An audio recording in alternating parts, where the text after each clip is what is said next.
Okay, so I'm going to start off by saying this is one of my favourite episodes of the whole show. I think the humour is at its peak and the character work here is great. So Rick and Morty end up on a planet filled with Amish cat people who have an annual night with no laws. In conception, it takes inspiration from the movie The Purge and bases the narrative around that idea. The plot itself is fairly bare and self-explanatory in the sense that it's just the two of them trying to escape alive, but I don't really think that matters, as I think the episode's strength is in its character work.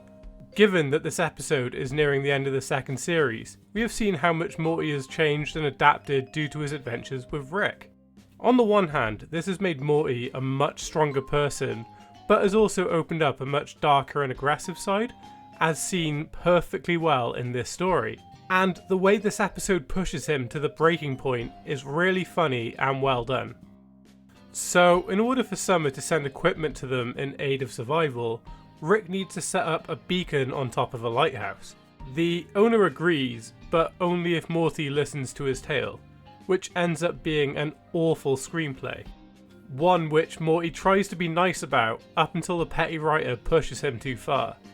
This leads to Morty snapping and killing him. No! Stop! That's not fair! Just because you hate your own writing doesn't make me a bad person! You like that? You want me to cut to 3 weeks earlier, when you were alive? I think everything about this is great, as it seems much more likely he would break due to some kind of primal instinct surrounding the night, especially as it's Morty's fault they're trapped anyway. Morty witnesses a cat girl fighting for her life and blackmails Rick into helping her. That poor girl! We have to save her! Morty, in space we have something we call the non-interference policy. We got the wiper fluid, we watched them kill each other. We're leaving. Help me save that girl, or I'm telling Mom you brought me here! You little turd. When shortly after, she turns on them and steals the ship. I like this as it subverts the damsel in distress trope, which I think is really overdone, and makes our Frisha into a much more interesting character overall. Now, as I said earlier on, the main story beat is survive and escape, which should be boring and overdone, but I think the jokes and the humour of the dialogue carries the episode. Especially as this has my favourite joke in the whole show in it. You son of a bitch! Morty, I don't want to be a little help guy, but a little help? Okay, have a pen. Go. 771-983-642-1125.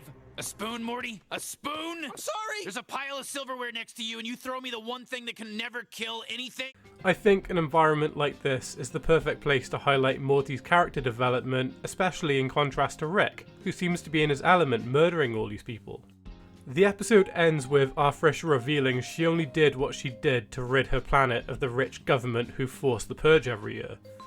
Which makes sense, logistically, and works as a statement on the issues surrounding the class system and general control. Here's the deal. I'm not here to judge. I'm just a guy from another planet. But this girl is one of your poor people, and I guess you guys felt like it was okay to subject her to inhuman conditions because there was no chance of it ever hurting you. It's sort of the socio-political equivalent of, say, a suit of power armor around you. But now things are evened out, so... Arthricia?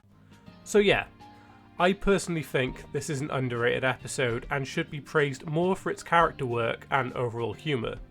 That's just what I think though. I would love to hear what you all think in comments down below. If you like what you saw then could you please hit that like button and subscribe? It will help my channel continue to grow. Stay close as I try to post new content as often as possible.